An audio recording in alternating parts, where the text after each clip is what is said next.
Hello friends, எல்லாருக்கும் வணக்கம். Tamil toddlers YouTube channel மூலமாக உங்கள் எல்லாரையும் சந்திக்கிறதுல மிக்க மகிழ்ச்சி. நம்முடைய இந்திய நாட்டின் 75வது சுதந்திர தினத்தை முன்னிட்டு நம்ம ஒரு சிறப்பான வீடியோ, ஸ்பெஷல் வீடியோ பார்க்க போகிறோம்.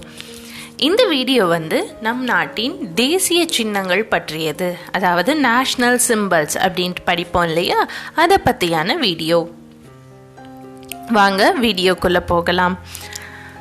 முதலில் இந்திய நாட்டின் தேசிய கொடி மூவர்ண கொடி. மூவர்ணம் அப்படின்னா என்ன அப்படின்னு பார்த்தீங்கன்னா 3 நிறங்களை உடையது.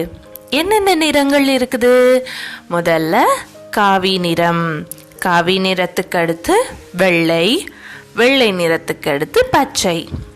இந்த காவி நிறம் தைரியம் மற்றும் தியாகத்தை குறிக்கிறது. வெள்ளை நிறமானது நேர்மை, அமைதி, தூய்மை இதை குறிக்கிறது. அதுக்கடுத்து பார்த்தீங்கன்னா பச்சை நிறம்.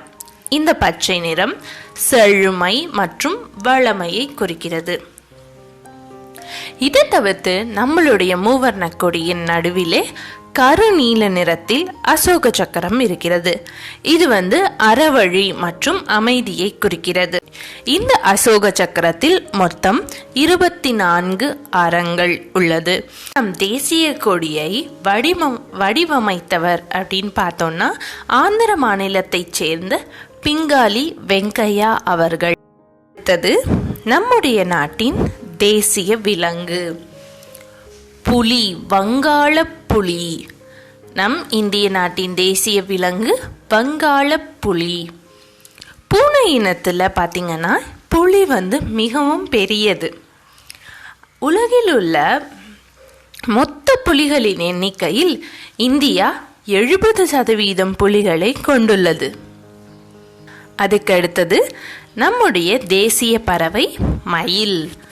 நம் பாரம்பரியத்திலும் கலைகளிலும் மயிலுக்கு நீண்ட காலமாக இடம் இருக்கிறது. அழகும் கம்பீரமும் நிறைந்த மயில் நாடு முழுவதும் காணப்படுவதாலோ என்னவோ அது நம் இந்திய நாட்டின் தேசிய பறவையாகிறது. அடுத்தது நம் இந்திய நாட்டின் தேசிய மலர் தாமரை. தாமரையில பல வகை உள்ளது. அதிலே இளஞ்சிவப்பு தாமரையை நம்ம செந்தாமரை அப்படின்ட்டு சொல்லுவோம். அதுதான் நம்முடைய இந்திய நாட்டின் தேசிய மலராக நம்ம எடுத்துட்டு இருக்கோம். இந்த தாமரை பூ பார்த்தீங்கன்னா பொதுவாக ஒரு தனித்தன்மை இருக்கும். அதனுடைய வடிவமைப்பு, அதாவது அது இந்த பூ எப்படி இருக்கு அப்படிங்கிறதுலையே ஒரு தனித்தன்மை இருக்கும். அதனாலேயோ என்னவோ நம்ம இந்திய நாட்டின் தேசிய மலராக தாமரையை ஏற்றுக்கொண்டிருக்கிறோம். அதுக்கடுத்து இந்திய நாட்டின் தேசிய கனி மாம்பழம். வைட்டமின் சத்துக்கள் அதிகமாக இருக்கிறதால மாம்பழம் நம்முடைய இந்திய நாட்டின் தேசிய கனி.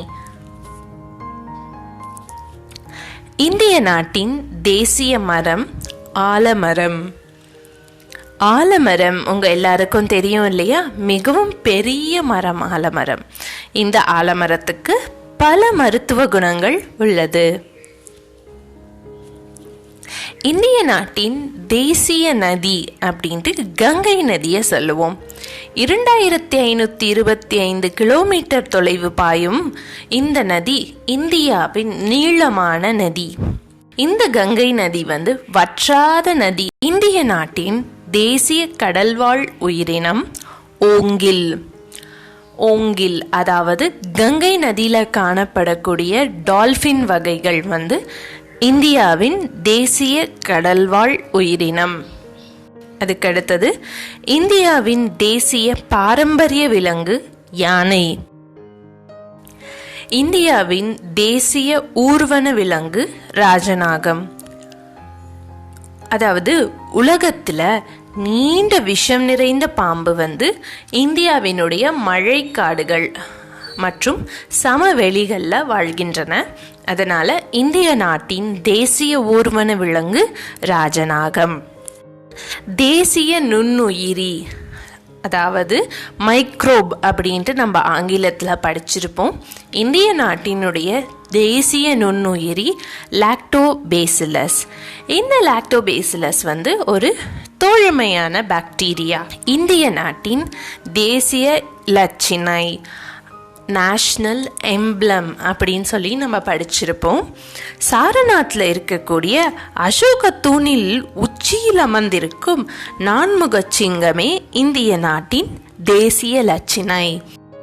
அதுக்கு அடுத்தது இந்திய நாட்டின் தேசிய கீதம் ஜனகணமன. இந்த ஜனகணமன அப்படிங்கிற பாடலை எழுதியவர் ரவீந்திரநாத் தாகூர். இந்த தேசிய கீதத்தை மொத்தம் 52 வினாடிகள்ல நம்ம பாடணும். இந்த தேசிய கீதம் பாடும்போது நம்ம எல்லாரும் என்ன பண்ணணும், 2 கையையும் நேரா வச்சுட்டு நேரா நிமிர்ந்து அசைவில்லாம நின்று பாட வேண்டும். அதுக்கு அடுத்தபடியா இந்திய நாட்டின் தேசிய பாடல் வந்தே மாதரம் அப்படின்னு ஆரம்பிக்கக்கூடிய இந்த பாடலை எழுதியவர் பங்கீம் சந்திர சாட்டர்ஜி. அடுத்தது தேசிய உறுதிமொழி. இந்தியா எனது தாய்நாடு, இந்தியர்கள் அனைவரும் என். இந்திய நாட்டின் நாணயம் ரூபாய். இந்திய நாட்டின் தேச தந்தை அண்ணல் மகாத்மா காந்தியடிகள். இவரை நீங்க அனைத்து ரூபா நோட்லையும் பார்த்துருப்பீங்க இல்லையா? அஹிம்சை வழியில நம்முடைய இந்திய நாட்டுக்கு போராடி ஆங்கிலேயர்களிடமிருந்து சுதந்திரத்தை நம்மளுக்கு வாங்கி கொடுத்தவர் மகாத்மா காந்தியடிகள், இந்திய நாட்டின் தேசிய தந்தை. தேசிய இசைக்கருவி வீணை. இந்திய நாட்டின் தேசிய இசைக்கருவி வீணை. தேசிய காய் பூசணிக்காய்.